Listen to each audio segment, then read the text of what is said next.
I'm Paula Brown. I facilitate the Scottish Dementia Alumni group. And I thought I'd have a lovely chat with Willy Gilder today. Because Willy, I noticed that you've been in touch with some of the alumni group recently. And I thought it might be helpful to other people in the same position as you who were diagnosed during lockdown with a dementia. And I think it would be really helpful to people to hear why you found it useful to connect with other people living with dementia. Okay, well, I mean, the strangest thing in the world is being given a diagnosis of Alzheimer's disease, because it rocks your world. This is something that happens to other people. This is the Gaga granny in the corner, and not something that happens to you. And particularly if, like me, you have a strange kind of rag bag of symptoms, and I might come back to those a bit later.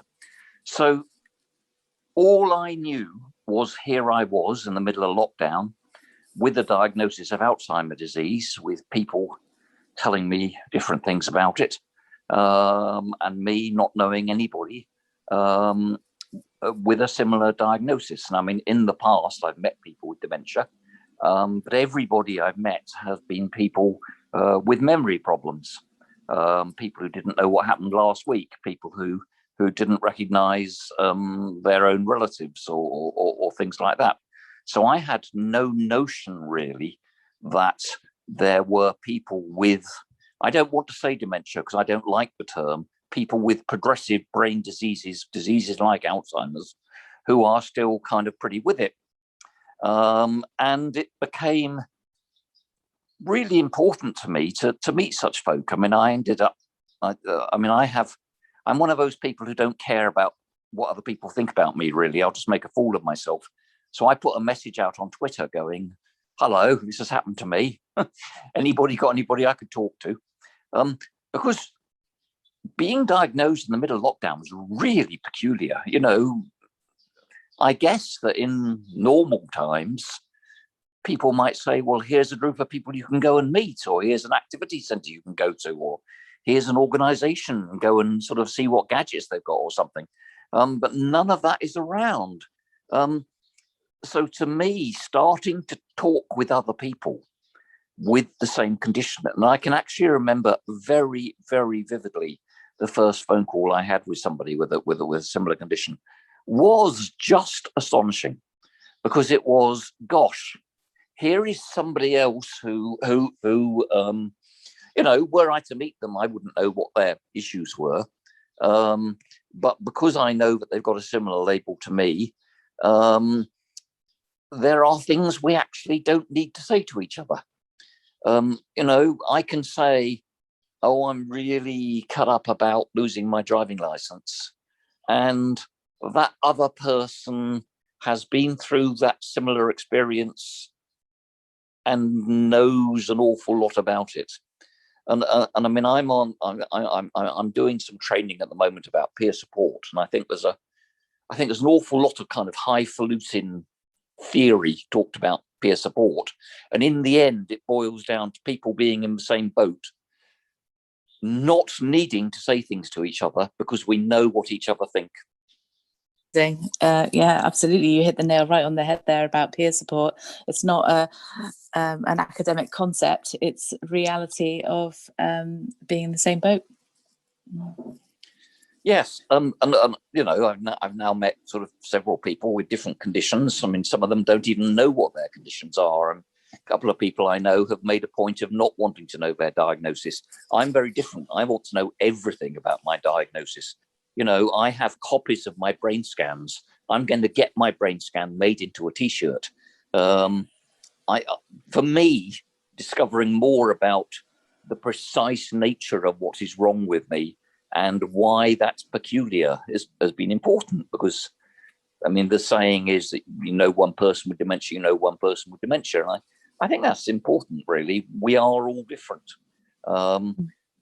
But if you read some of the literature and if you go on some of the websites of some of the organizations, you get the kind of one size fits all. You know, everybody with Alzheimer's will have memory problems.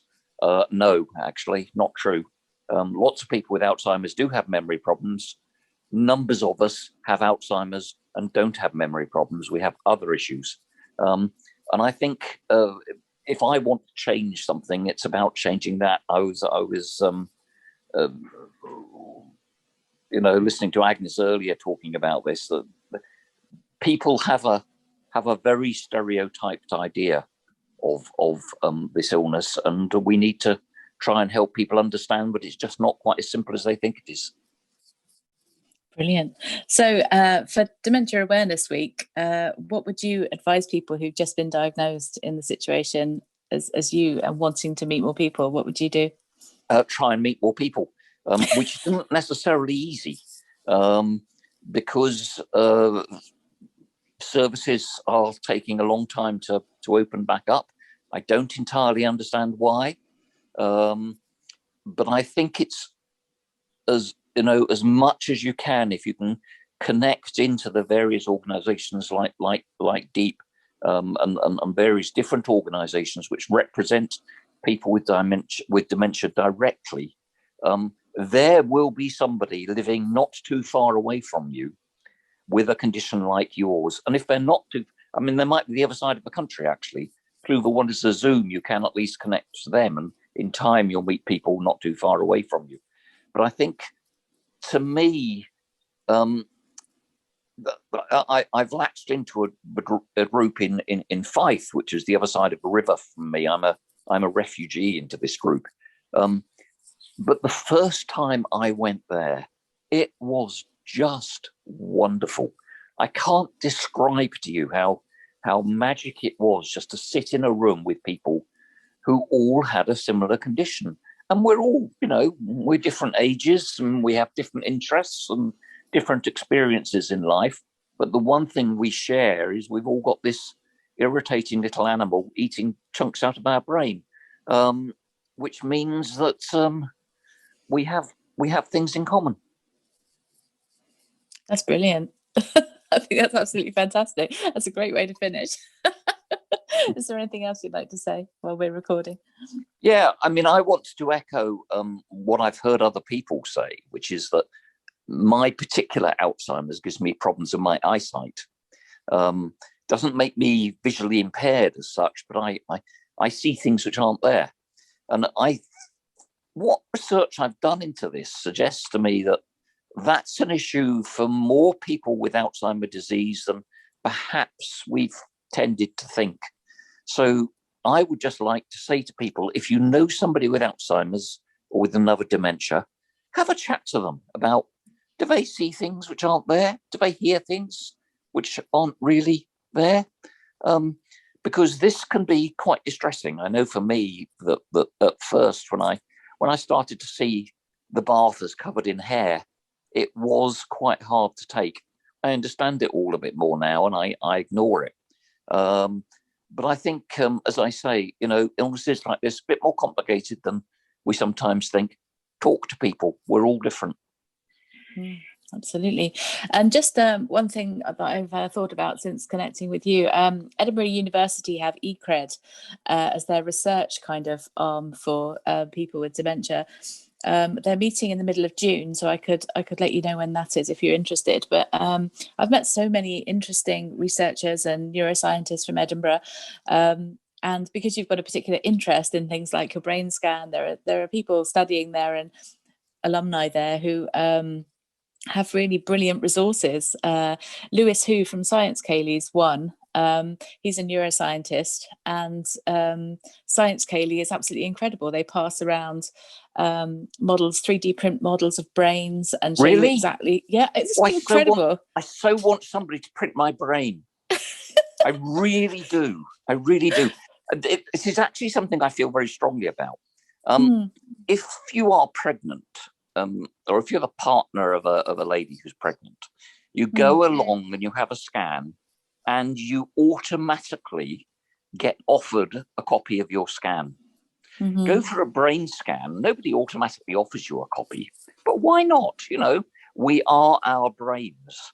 While our brains are healthy, we don't think about brains at all. We don't think about healthy brains. We only consider our brains when they get poorly. But I was fascinated to see pictures of my brain. I've got 3 different sets of scans, 2 in black and white and 1 in colour. I've seen some on Twitter. Yeah. Well, I've kind of deliberately shared them. I don't entirely understand them, and I've got far more data than I really need. But I think it's the important thing about this disease is it is a physical disease of the brain. Parts of our brains are being eroded. So the one thing we have to show for it is our scans. So I'm on a little bit of a one-man campaign to get everybody to own their own brain scans. And I have discovered, actually, there is a young lady in Scotland who has multiple sclerosis, which is also a progressive illness, and she's taken scans of her brain and turned them into jewelry. So there is a precedent here. I love your artwork as well, Willy. I've really enjoyed seeing your paintings and drawings and everything. I think it's it's a really useful thing to be able to do, to be able to express yourself in lots of different ways. I think I've worked a lot with people who live in care centres, and that form of expression becomes more and more and more important for a lot of people. And I think everybody's got to let go of that fact that art is for somebody who trained in art and has an arts degree. You have to, or that's something that I did at school and left behind. It's something that belongs to everyone. It does belong to everybody. I mean, I used to do a lot of art, and it wasn't my living, but I did a lot as a hobby. But I lost it completely, actually, for the best part of 2 years, and only through listening to music did it come back. Wow. For a few weeks, I had to listen to music to enable me to draw. That's gone away now. Actually, I now can draw kind of without having to listen to music.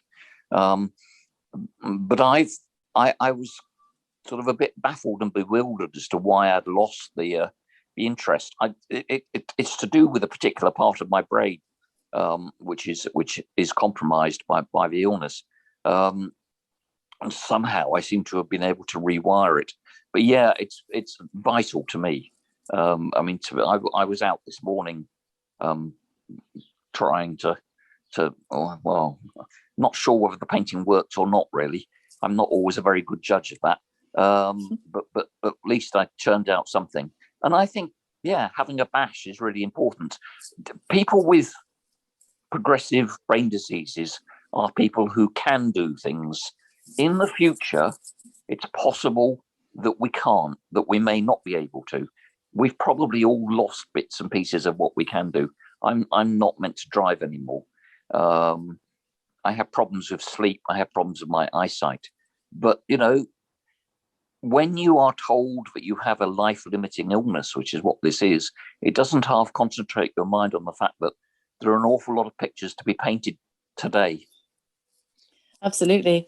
I think it also helps for people who've been told, you've got a life-limiting illness, to meet people who've been living with a form of dementia for 15, 20 years.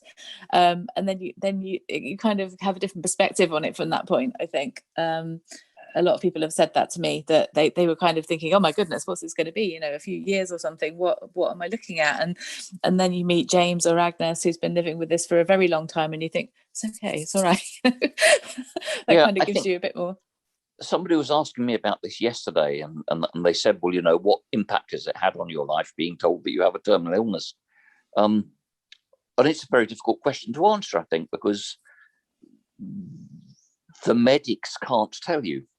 When I was diagnosed, I said, well, what will the progress of this be? And the neurologist said, I'm sorry, but I really don't know.